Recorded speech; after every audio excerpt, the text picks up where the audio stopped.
మీనరాశి వారికి కొంతమేర అనారోగ్య సమస్యలు ఏర్పడవచ్చు.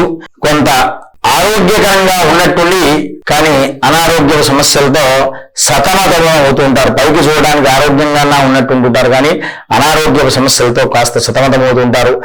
ఎప్పుడు విచారకరంగా ఉంటుంటారు. గోచార రీత్యా వారికి ఏలినాటి శని ప్రభావం వల్ల ఎప్పుడు ఆందోళనకరంగా విచారంగా మానసికంగా కుంగిపోతూ ఉంటుంటారు. నూతనంగా ఏది కూడా కార్యక్రమాలు అనేటువంటి వాళ్ళు ఇప్పట్లో ప్రారంభించకూడదు. వారికి మిశ్రమమైనటువంటి ఫలితాలు వస్తుంటాయి. కొన్ని సందర్భాల్లో ఫలితాలు కూడా సక్రమంగా లేక ఇబ్బందికరమైనటువంటి పరిస్థితి అనేటువంటిది ఏర్పడేటువంటి అవకాశాలు ఉంటాయి.